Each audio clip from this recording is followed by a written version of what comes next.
Hello, ladies. Thanks so much for joining me this evening. I'm Jennifer Gilliland from Jennifer Gilliland Nutrition.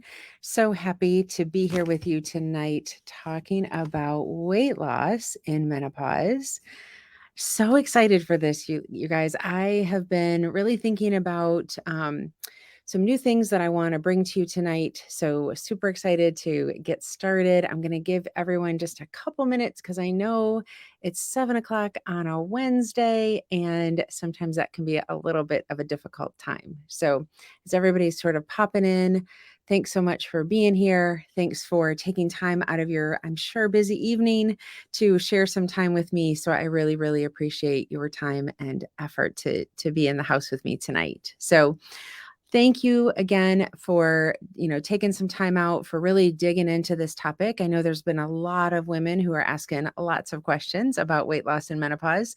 As we know, it can be a very challenging time in our lives, and yet one where there can be a lot of hope. There's a lot of things that we can take a look at, lots of things that we can do and really dig into when it comes to this weight loss and menopause. So, I know many of you are looking for, just some new things to think about, because I hear a lot of women say, I'm just sort of stuck. There's really nothing that I can do. I've tried everything and nothing seems to be working. So we're going to break some of those things down for you. Hi, Teresa. Thanks so much for jumping on tonight. So, what I love to do is just exactly what Teresa did, just pop in and say hello. Love to see where everybody's from. So, go ahead and drop a hashtag live in the comments if you are here live with me, and let me know where you're from. Again, love to see where everybody's reaching out from. If you are catching this on a replay or a recording, also hashtag replay and let me know where you're joining from. So, welcome in to all of you. So let me do this. So I always like to start out with, why are we here and what are we doing, and kind of what's our focus going to be, right? So you know that we're going to talk about weight loss tonight. We definitely are going to focus on weight loss during menopause, because that's why we're all here, is to learn about this challenging time in our lives, and again, one where we can have a lot of hope when it comes to weight loss, because I truly have seen it happen. I know it's possible. We just have to maybe dig in a little bit differently. Love to see all your comments, ladies. Thanks so much, Jane and Renee and Teresa, for being here. Thanks so much for jumping on. So I have worked with hundreds of women who are just like each of you, in that we're in menopause, right? And we are feeling tired, sluggish, carrying around this extra weight, tired of hiding behind people in pictures and always kind of putting other people in front of us. I'm tired of hearing that it's just menopause and we have to get through it. Tired of being told that there's nothing we can do and we just have to sort of live with the extra weight. And that doesn't matter whether it's 10 pounds or 50 pounds. I've heard it from all aspects, where people are just, providers, healthcare people, kind of give you the, kind of brush off, which is really difficult and challenging and unnecessary, because there are definitely things that we can do. And definitely I've talked to women that are tired of feeling like no matter what they do, the weight just won't budge. So I want to break some of that down for you tonight and really give you some things to think about.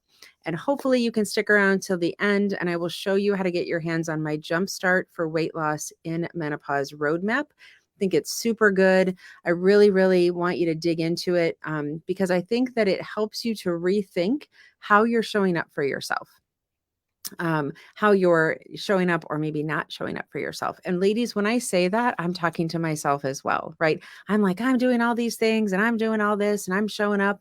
And then I realize, when I take a step back and really look at how am I showing up? What effort am I putting in? Doesn't necessarily have to always do with nutrition. Maybe it's at work, or maybe it's with the kids or family or something.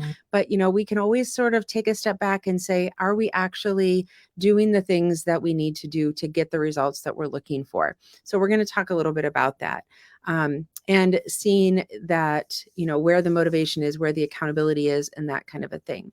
Hello, everyone. Thanks so much for jumping on. Even the doctor says that it's just menopause, Teresa. Yes, I've heard that over and over and over again, unfortunately. So I really want to, break that down a little bit and talk about that for sure. So who's tired of counting calories? Drop a yes if that is you in the comments for me. If you are tired of counting calories, tired of hearing that like counting calories is the only way that we can affect some change, I will tell you that out of the hundreds of women that I've talked to in menopause, I haven't found one yet that's like, please let me count calories. Now, there are some people that want to have a little bit more structure and a little bit more of an understanding of maybe where those calories need to be. But I haven't met anybody that's like, please let me log my food every single day and, take time and effort to be able to do that. And I'm here to tell you that we do not have to count calories every single day. If that is something that you enjoy doing that actually, gives you that structure, then okay, we can certainly talk about that. But the majority of us are over it, right? So we want to come up with other ways that we can think about healthy nutrition and think about how do I get this weight off without spending hours and hours and hours counting, weighing, and measuring food. So let's talk about that a little bit. Um, our younger selves, when we think about why we're even talking about weight loss, why do we want to lose weight in menopause? Our younger selves had different reasons for wanting to lose weight, right?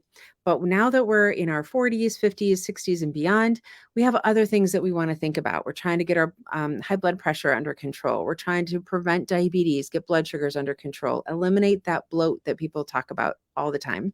Feel like we have the energy to get off the couch as opposed to like I hear a lot of women say, I come home, I sit down, I'm done. There's no more energy. There's just nothing else that I want to be doing. There's no more energy to do anything, whether it's something with family, playing with grandkids, whatever the case might be. We want to stop telling people that we are friends that we can't go out to dinner because we just don't have the energy to do that. And we want to start feeling like we are mentally alert and can have that focus and decrease that brain fog that happens to every single one of us, I feel like. So give me a 5 in the chat if you know that counting calories better is not going to help you achieve what we just talked about. It's not going to help you achieve lowering that risk of heart disease and diabetes and all of the weight loss and that kind of thing, just if we can count calories better. If it was something that we could do better, I'm pretty sure we would have done it by now, ladies. We would have already been there. We would have already done it, right? So why do I know that calorie counting is not a sustainable solution? If we look around at all of the information or a lot of the information out there when it comes to counting calories and losing weight and dieting and all of that kind of stuff, the diet industry is $1 billion industry. We spend a lot of money and time and effort chasing that kind of quick fix. And so counting calories is one of those things. Well, if you just did that better, if you just looked at how many calories were in everything that you were eating, you would be able to lose weight. And we kind of stay in that I kind of want to call it a tornado of information because it keeps us stuck doing the same thing over and over and over again. And so when we can break out of that and really see what's keeping us stuck, really see what actually we need to focus on when we want sustainable weight loss, that's where quite honestly the diet industry doesn't really want us, right? They want us to be kind of stuck in that cycle. And my goal is to get you out of the cycle, get you out of that so you can get on with life, do things that you want to do, be able to play with those kids, those grandkids, spend time on vacation, spend time, outside enjoying nature, whatever you want to do, doing that better because you feel better. So I hope that that's resonating with you guys because I think that's just so very, very important when it comes to why do I not think that calorie counting is the thing? Because I feel like that's sort of a broken system. And although that may have worked earlier in our lives, it may have worked to some degree.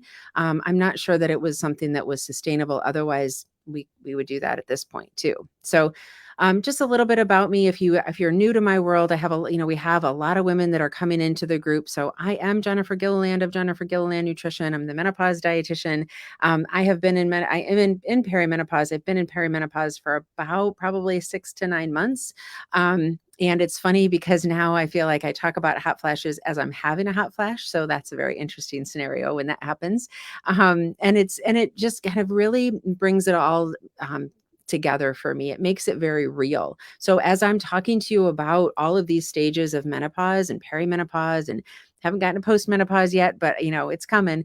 I feel like it's a conversation that I'm very comfortable with because it's a very personal conversation as well as a professional conversation. I've been a dietitian for a long time, so I know it from a professional standpoint, which is what kind of separates me out from some other kind of gurus that you might see online, right? There's a lot of people talking about nutrition as people that eat. Everybody feels like they're sort of an expert in nutrition.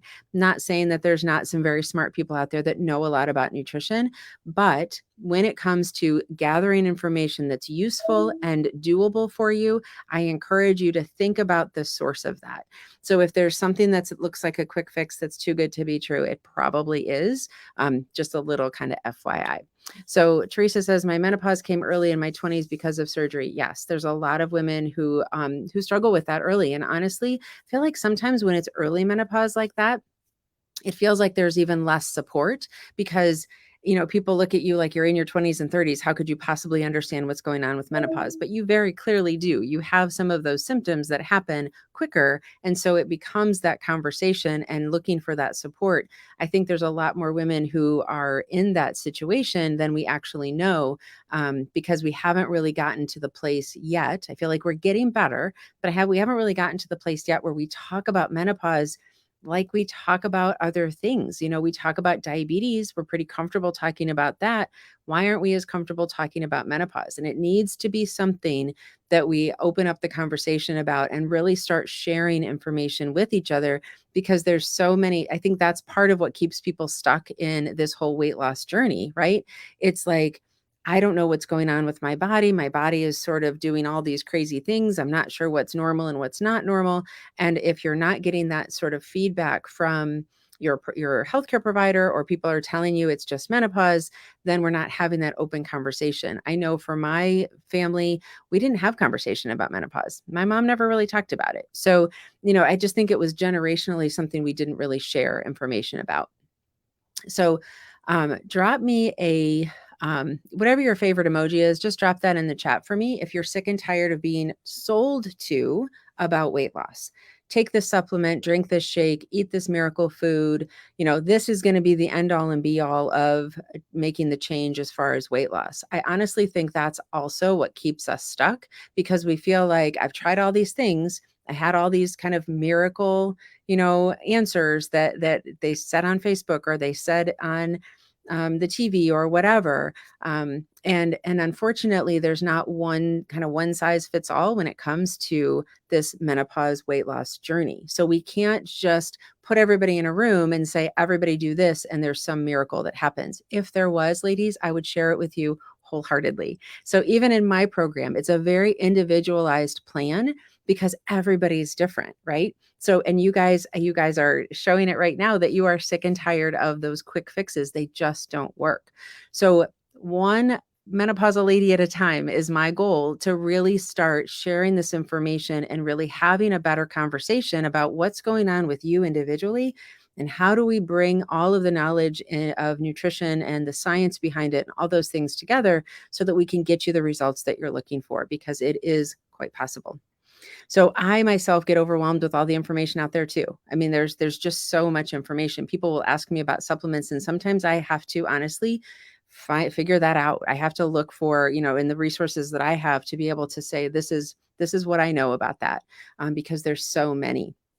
So being in perimenopause myself, I am walking this journey right along with you, definitely understanding some of that frustration and that overwhelm, the mood swings, the not sleeping, those kinds of things. I was just last night at about 11:30 thinking, I just can't go to sleep. There's no reason why I can't. I just can't fall asleep. So I totally get that frustration, and that I just want to get a nice restful sleep, which definitely plays into why sometimes we're struggling with weight, because there's a lot of research about the connection between lack of sleep, not getting our body the rest that we need, and then being able to lose weight the way that we want to. And some of you are probably like, yeah, I would love to sleep. I would love to sleep to be able to lose weight. And so sometimes we have to break down, what needs to happen with that weight? With that sleep? What do we need to do to positively benefit the sleep so that the weight loss can be that much more complete and that much easier for you? So many times I think those quick fixes attack like the calories, the protein, do this keto, do this low carb, whatever the case might be.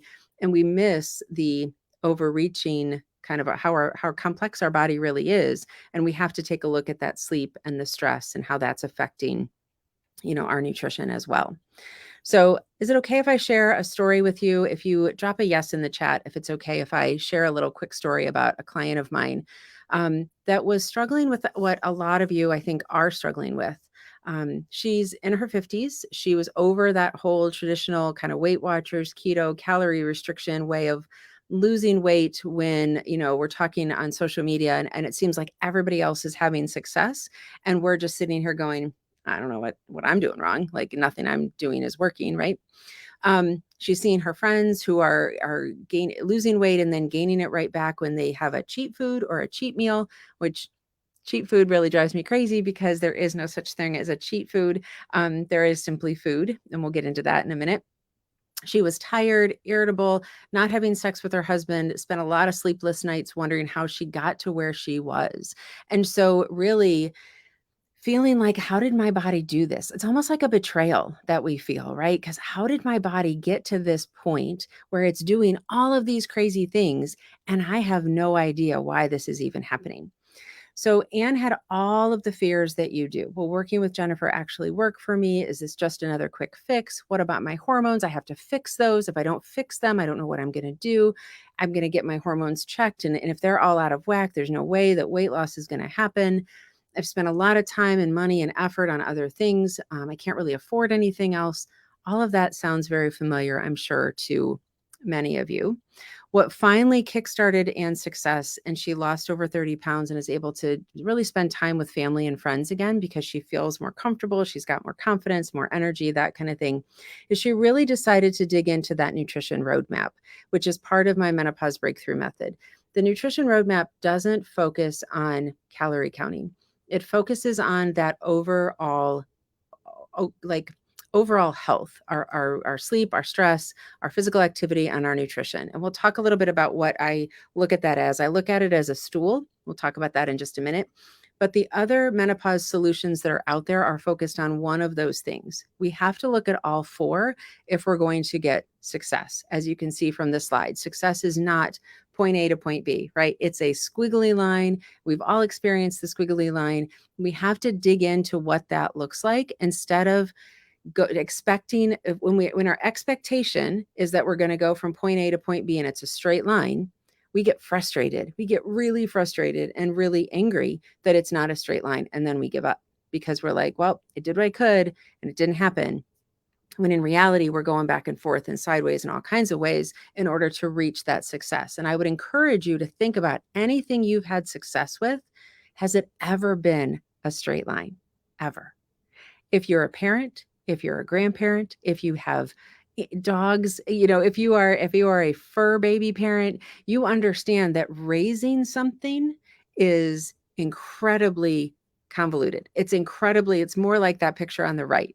We think we're going to have this human that's going to go through life and then we're going to go from point A to point B. That lasts for about a day or two. And then we realize that kids absolutely change how we're doing things. Is the squiggly line representative of setbacks? Yes, it can be. It can be representative of setbacks. And setbacks don't have to necessarily be a negative. That can be something where we're moving forward and for whatever reason we're having that backslide. And instead of getting stuck in the backslide, what we can do is take a look at where we were, where we are now, and what happened when that happened. So that the next time that particular event comes up, we can say, you know what, we kind of expect it.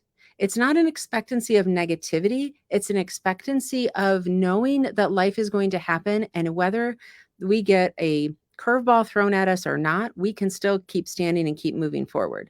That's what those setbacks can do for us, is teach us that life is not perfect. I don't know anybody that's perfect.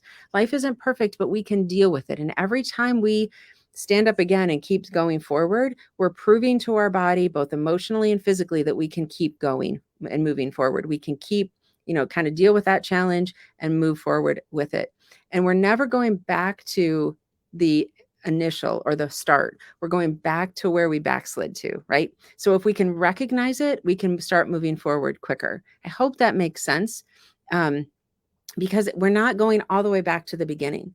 And so many times when we get frustrated, that's where our frustration is. I don't want to go all the way back. You're not going to go all the way back because there's knowledge that happened between the start and where you started that backslide.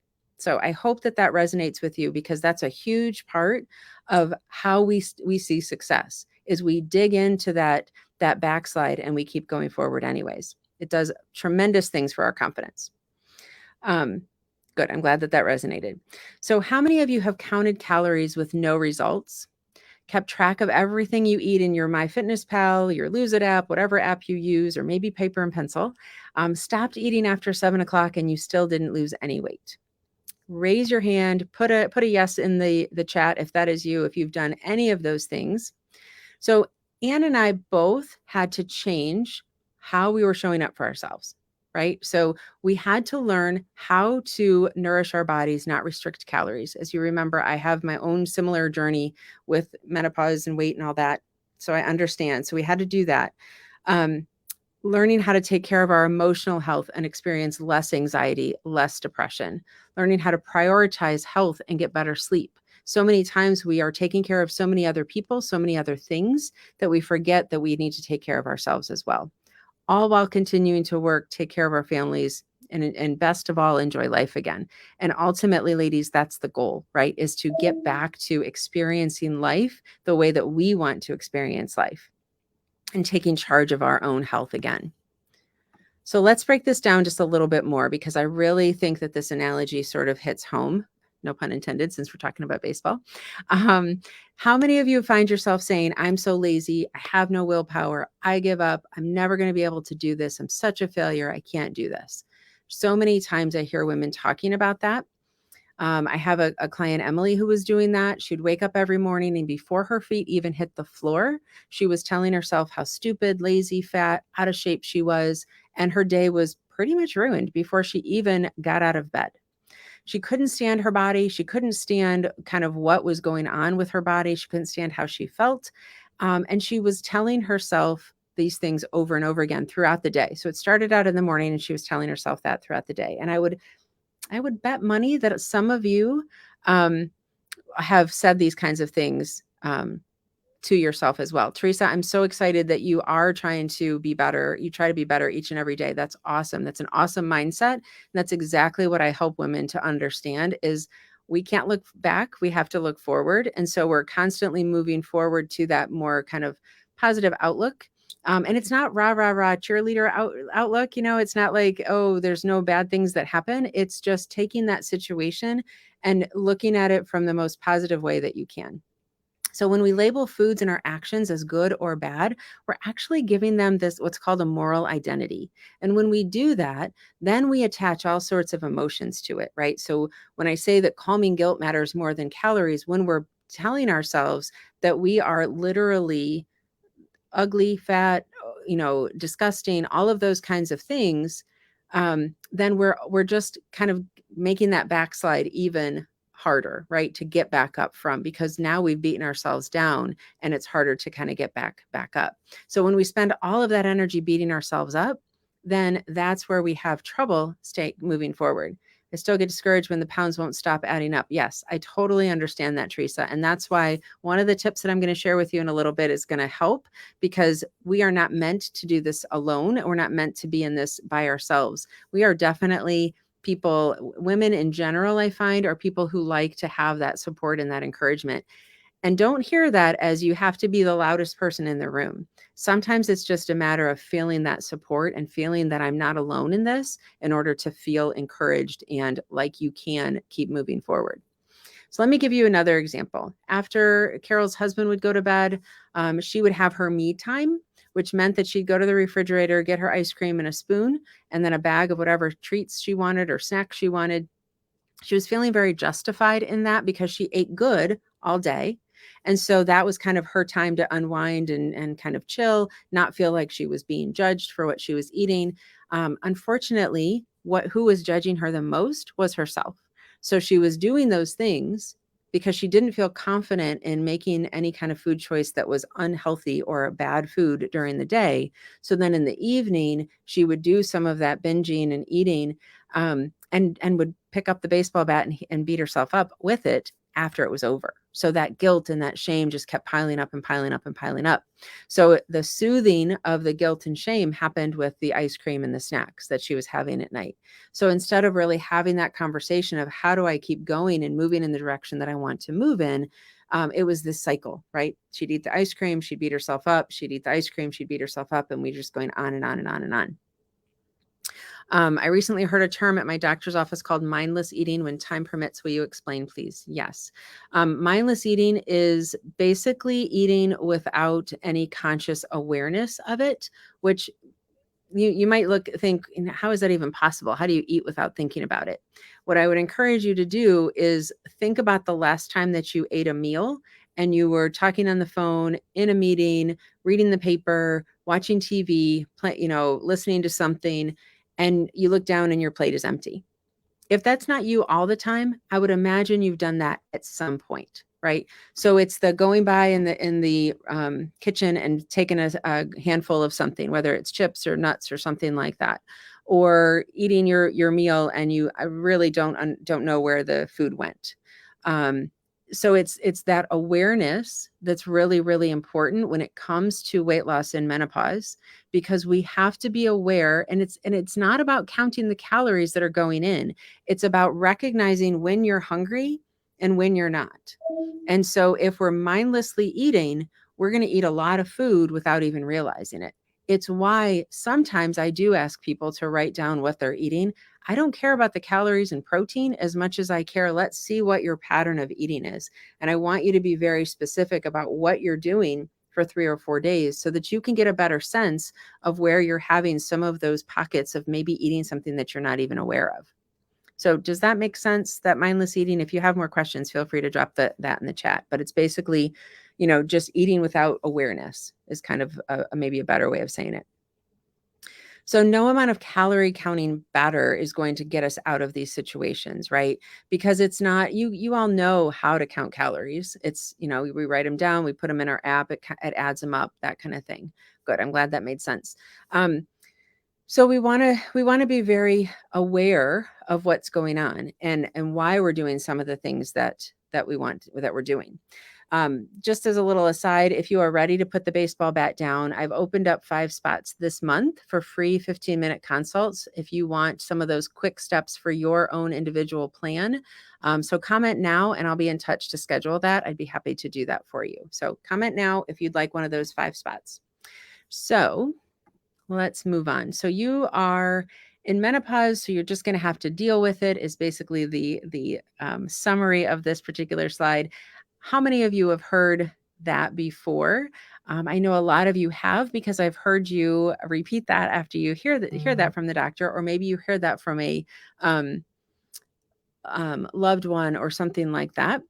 The other reason that you're here is I really believe that you don't believe that there's nothing that you can do. When I developed my menopause breakthrough method, I had talked with a lot of women that were frustrated and didn't seem to feel like there was a solution specifically for women in menopause. They kept hearing like everybody just has to deal with it. We just have to kind of get over it. And it is true that people are in menopause, but that doesn't necessarily mean that we are all going to have to do the same thing in order to achieve that result, right? So if we're looking for weight loss in menopause, again, we are all uniquely made, which means that we are all uniquely designed in our way that we're going to have the best success for weight loss. I have seen people lose 20 to 30 pounds or more in the first few months of working with me, losing inches, less sugar cravings, less anxiety, all of those kinds of things that happen. Not because I'm telling them what to do, but because they're taking that role and that responsibility and then showing up for themselves, not perfectly, but they're showing up very intentionally. So there's definitely a difference between those two. So as I said before, easy nutrition is one of the legs of the stool. When it comes to how do we lose weight in menopause, we really have to look at that easy nutrition. And I promise it can be easy. It's one of the pillars of my menopause breakthrough method. There are tools that we use to help reframe some of those thoughts. And I always call them poopy thoughts, and get us unstuck and out of our old way of thinking when it comes to our nutrition. I don't have a lot of rules and, limitations and that kind of thing, because if you tell me that I can't do something, I'm more likely to do it because that's just me. And I feel like a lot of you are probably like that too. Once we reach a certain age, it's harder for somebody to kind of tell you what to do. So real quick, I want to share another story about a client who was losing weight, lost about 10 pounds. And she's a busy grandma of two. She watches the kids. She works part time, but she watches the kids when she's got some time. They were going camping. They love to go camping as a family. So she was kind of concerned. She had lost 10 pounds. She's like, what am I going to do if I, go camping? How am I going to be able to eat camping food? And we all know that that's not necessarily always the healthiest choices if we categorize healthy versus unhealthy, right? Camping food is typically something that's quicker, might be more processed, might be more fried foods or something like that. And I'm generalizing, right? There's plenty of things that we can have that are kind of a little bit healthier. But when we start thinking in terms of diet, then we're thinking, well, I'm just going to have to, kind of sacrifice. I'm not going to be able to eat what everyone else is eating, as opposed to really digging into how do I feel? When do I know that I am full? And when do I know that I don't need any more food? How do I feel like I'm not losing out or missing out on what everybody else is having fun doing just because I'm on a diet and those kinds of things? So her anxiety immediately kicked into gear until she remembered that she can simply go and do more of that mindful eating, not mindless eating, but mindful eating, and then be able to enjoy the foods that everyone else is eating and not feel like she has to sit in the corner with her diet salad and her little sliver of brownie and be good. And she was able to maintain that weight loss, be active, play with the grandkids while they were camping, and had a great time. And food did not become this big, hairy deal. It was food, it was fuel, it was energy, but it wasn't the mainstay of what they were there to do. So I hope that that makes sense as well. So let's talk about 3 tips for getting started right now. Drop a 3 in the chat if you want to hear my 3 tips of things that you can do right now at this moment, wherever you are, whether you're catching me at work, you're catching me on a replay, you're listening to this, just kind of while you're driving or something like that. These are things that you can start thinking about. So awesome. Glad you guys are on board and staying with me. That's awesome. So the first thing is being honest with yourself. I want you to think about giving yourself a 1, 2, or a 3 when it comes to stress. If you're at a 1, that means you're at pretty low stress. That's awesome. If you're at a 2 or a 3, you might need to pay more attention to where that stress is coming from and what can be done to prevent it if possible. Now, some of you are like, I can't get rid of my stress because it's my kids or it's my job or whatever. I totally get that. So my goal is not for you to completely eliminate stress. Okay. My goal is for you to be aware of the factor that stress can play when it comes to weight, because it can increase our hormone levels, get those all sort of jacked up. And that can definitely make a difference when it comes to how we're able to lose weight and how much weight we're able to lose. Stress definitely matters. So I'm not going to sit here and say, just get rid of it and you'll be fine. It's really a matter of we need to have that conversation and we need to see what we can do with it. The second thing is think about the first thing that comes to mind when you think about eating healthier. What is it that's getting in the way of you getting the results that you desire? You may not be a nutrition expert, you may not be a dietitian, you may not be a doctor or something like that, but you definitely have, your own body better than anybody else. You spend 24 hours a day in it, right? So some of the things that you're doing that you'd like to see different. So when that happens, then you can start there and you can say, okay, how can I change this? If pop is your thing, how do we drink less pop? If not drinking enough water is your thing, how do we incorporate more water into your day? Where do we need to start with that? And let's start there, because then we can sort of build that muscle that says, I can get more and more success when you start with baby steps. We didn't start walking first. We crawled before we walked and we walked before we ran. And that's exactly the same thing that we're going to do here, right? Whatever it is that we need to be aware of, that's what we want to start breaking down. Teresa says we have to eat late in the evening for dinner and eat out for lunch every day. And you know what? That is something we can work with, right? We can work with where you're at, as opposed to telling you you're not allowed to eat out. We have to work within the confines of what your schedule and what your lifestyle kind of demands right now, and then we can make some changes based on that. The third tip is reaching out for support. I have over 1,500 people, I think, in our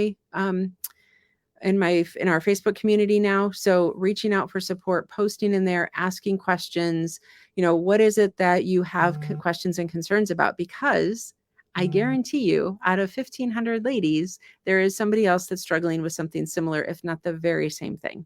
Not enough veggies is a very common thing. I hear that from a lot of people. I don't like them. I don't know how to cook them. I don't know how to season them.